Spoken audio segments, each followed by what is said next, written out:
All right, thanks everybody for being here. We're really excited to bring you this short Q&A session about can mainframes be securely accessed from the cloud. My name is Q Mangus. I'm a product marketing manager here at Micro Focus. I'll be kind of facilitating the questions here, and we're joined by Michael Osterman. Michael, could you introduce yourself? Well, sure. Hugh, thank you very much for having me here.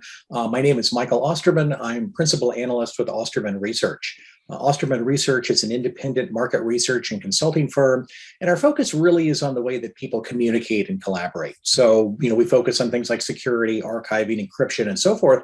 And mainframe access is one of those keys. People use mainframes on a regular basis, and so we do research in that area as well, really just to understand what's going on in the market and how organizations are trying to address their issues. Wonderful. Thanks, Michael. So yeah, just to introduce this topic a little bit, we want to talk about this idea behind mainframe access, and the cloud, and how they all play together. So we're going to talk for just a few minutes here about that. The first question that I'd like to ask you, Michael, is why do mainframes continue to be such an essential part of many organizations' IT infrastructure? Well, mainframes are really the backbone of a lot of transactions that take place on the web, in e-commerce, and so forth. For example, they process 90% of credit card transactions. There are about 30 billion financial transactions conducted daily using mainframes. 71% of companies in the Fortune 500 use them. They handle 68% of production IT workloads, but only at 6% of cost. So they handle an enormous volume of transactions, e-commerce, activity, and so forth, but at a very small percentage of total IT cost. And so they're very cost efficient. And so they're really not going away anytime soon. Plus, you have to consider that there are something like 240 billion lines of COBOL code currently in use. And that's not going to be rewritten for the cloud. I mean, there's no need to, because things run so efficiently via mainframes, and they're so integral as part of all of these backend systems. Wonderful. And that's true. We see that, right? We see that organizations truly do continue to use mainframes. And so the next question really that kind of goes along with that is, are mainframes going away? Why or why not? Well, the short answer is no. They're definitely not going away. Mainframes, again, they process so much information, and they do so efficiently, not only just from an operational perspective, but just from a cost perspective, that organizations don't want to get rid of them. They do things very well, and so they are definitely not going away anytime soon. The projections we've seen for spending, out to 2025, show that spending on mainframes is actually going to be increasing over that time. So organizations have no intent of getting rid of them, and in fact are expanding what they're doing with mainframes. That's really fascinating because many people may look at mainframes as something that's legacy. But really, yeah, as you say, there's going to be continued investment in them. So thank you. That's really good. Let's shift a little bit towards the cloud. What are some of the benefits that an organization could see if they move to the cloud? Just about every organization out there has a cloud strategy of some kind, and virtually all of us are using cloud applications and doing so more and more over time. And there are really a lot of benefits of moving to the cloud. Certainly reduced total cost of ownership.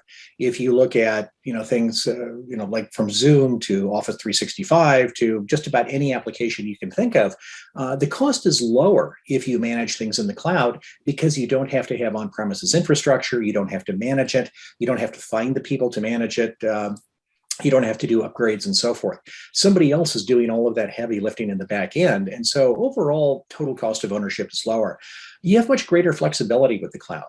If you need to expand resources quickly, such as around the holidays, if you add a new company to your portfolio, if you add new employees, what have you, you have much more flexibility when using cloud infrastructure. Scalability is just off the charts with the cloud in a way that you really couldn't do effectively with on-premises infrastructure. The ability to add computing capacity very quickly is so much easier in the cloud than it ever could be with on-premises infrastructure. And finally, from the perspective of managing regulation, managing risk, managing security, generally the cloud is superior.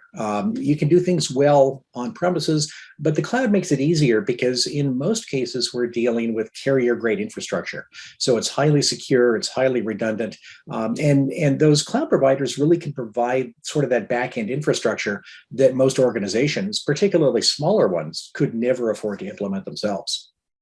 Really good points. So let's talk about a little bit about mainframes. So how could an organization access the mainframe from the cloud?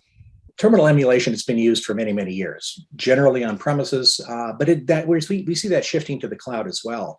And so organizations can, if they implement the right terminal emulation or host access, they can access their mainframes from the cloud just as easily as they can using on-premises tools. And it's actually preferable in many ways. We saw, for example, during the sudden rush for remote work last year, starting in about March of 2020, we saw this massive shift of employees moving to work from home.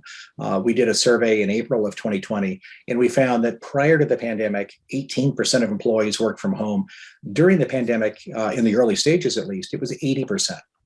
And so organizations suddenly had to have a way to access all of their back-end infrastructure remotely that they, in many cases, never had to before.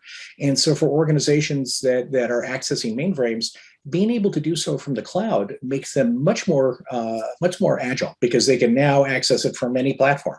They can access it from home, they can access it from a remote work location, and so forth.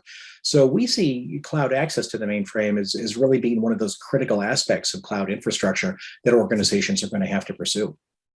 That's great. That's great. And you touched on the pandemic. What has the pandemic taught us about the need for the cloud? In the context of the cloud itself, I think the real benefit of the cloud is the ability to allow access anytime, anywhere to all of your data, to all of your computing resources, and so forth. Organizations that were dependent upon on-premises infrastructure really suffered getting up to speed with remote access last year. We saw many situations in which organizations had to scramble just to buy laptops for their employees, because they didn't even have that available to them for employees working from home. So if you have cloud access, you basically can have an employee that works from anywhere. And so you have much greater flexibility as an organization. You have the ability to get things up and running, not only during a pandemic, but also during, smaller types of disasters. A hurricane that hits Florida, an earthquake that hits California, tornadoes that hit Texas, and so forth. If employees have the ability to work from somewhere else other than an office or their primary work location, they're much better off, and they can get back up to speed much more quickly. And that's really one of the key lessons from the pandemic about the cloud, is that the cloud enabled us to be able to do that very quickly. And for organizations that didn't have good cloud capabilities, they suffered quite a bit. Employees were less productive. Digital transformation initiatives were put on hold for a while until just the basics could get set up. So, I think the key lesson is the flexibility and the agility that the cloud provides. We touched a little bit about that, but could you tell us about some benefits of terminal emulation from the cloud? Sure. I mean, basically what we're talking about in terms of terminal emulation from the cloud is that it gives you much greater agility. You can access the mainframe in a way that you really can't if you're using on-premises infrastructure. It enables you to, what we call weather disruptors. You can weather those much more effectively. And when you enable access to mainframes via the cloud, it means that employees can still do their work, and they can do that from anywhere. Businesses can weather the next business disruptor much more easily, and really with a minimum of disruption. And particularly when we're talking about mainframes, that's a critical issue. When you're dealing with e-commerce transactions, when you're dealing with real-time transactions, especially in very large volumes, as mainframes typically handle, disruptions of even just a few minutes can have major implications on corporate revenue, on the customer experience, and so forth. And so when you enable terminal emulation from the cloud, you really can prevent a lot of that disruption. You can prevent a lot of the interruptions in the customer experience. And because there's so much competition out there, maintaining that customer experience really is critical in a wide variety of industries. Great. Wonderful. Good information. Let's just kind of wrap up here, and let's finish up by saying and asking here, do you have any advice for organizations that are moving mainframe access to the cloud? Well, I mean, certainly the cloud is key to future IT success. We see that, across a variety of things. Microsoft, for example, has proven that very effectively with Office 365, or now Microsoft 365. It enables people to work with greater agility, greater flexibility, and so you have to be focusing on the cloud. And, just about everybody has a cloud vision. Most have a journey to the cloud already underway. Some are closer to completing it. Some are just in the beginning phases. And terminal emulation emulation in the cloud is already here. A lot of decision makers just aren't really aware of how they can implement terminal emulation in the cloud to access their mainframe resources, but they really need to do that again because the mainframe is so critical to the present and the future of IT. It's essential to be able to do that. So if you have need of access to a mainframe, we highly recommend you consider accessing that in the cloud. It just gives you that flexibility and agility you otherwise would not have. Wonderful. Thanks, Michael. Great information. Thanks for taking some time to chat with us here for a few minutes. And thanks, everybody, for listening. Great. Thank you so much.